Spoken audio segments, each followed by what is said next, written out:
नमस्कार दोस्तों, आप सभी का हमारे चैनल में हार्दिक स्वागत है। आज हम सुनेंगे मंगलवार को सुनी जाने वाली हनुमान जी की कृपा की कहानी। लेकिन अगर आप अभी तक हमारे चैनल के साथ नहीं जुड़े हैं तो चैनल को सब्सक्राइब करके जरूर जुड़े। एक समय की बात है, एक ब्राह्मण दंपत्ति की कोई संतान नहीं थी, जिस कारण वह बेहद दुखी थे। एक समय ब्राह्मण वन में हनुमान जी की पूजा के लिए गया। वहां उसने पूजा के साथ महावीर जी से एक पुत्र की कामना की।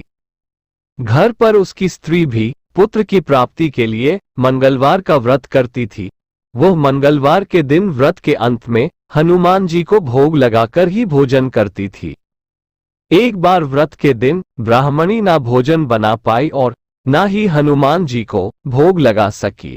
उसने प्रण किया कि वह अगले मंगलवार को हनुमान जी को भोग लगाकर ही भोजन करेगी। वह भूखी प्यासी 6 दिन तक पड़ी रही। मंगलवार के दिन वह बेहोश हो गई। हनुमान जी उसकी निष्ठा और लगन को देखकर प्रसन्न हुए। उन्होंने आशीर्वाद स्वरूप ब्राह्मणी को एक पुत्र दिया और कहा कि यह तुम्हारी बहुत सेवा करेगा। बालक को पाकर ब्राह्मणी अति प्रसन्न हुई। उसने बालक का नाम मंगल रखा। कुछ समय उपरांत जब ब्राह्मण घर आया तो बालक को देख पूछा कि वह कौन है। पत्नी बोली कि मंगलवार व्रत से प्रसन्न होकर हनुमान जी ने उसे ये बालक दिया है। ब्राह्मण को अपनी पत्नी की बात पर विश्वास नहीं हुआ। एक दिन मौका देख ब्राह्मण ने बालक को कुएं में गिरा दिया। घर पर लौटने पर ब्राह्मणी ने पूछा कि मंगल कहाँ है। तभी पीछे से मंगल मुस्कुरा कर आ गया। उसे वापस देखकर ब्राह्मण आश्चर्यचकित रह गया। रात को हनुमान जी ने उसे सपने में दर्शन दिए और बताया कि यह पुत्र उसे उन्होंने ही दिया है। ब्राह्मण सत्य जानकर बहुत खुश हुआ।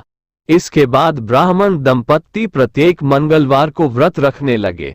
जो मनुष्य मंगलवार व्रत कथा को पढ़ता या सुनता है और नियम से व्रत रखता है, उसे हनुमान जी की कृपा से सब कष्ट दूर होकर सर्व सुख प्राप्त होता है और हनुमान जी की दया के पात्र बनते हैं।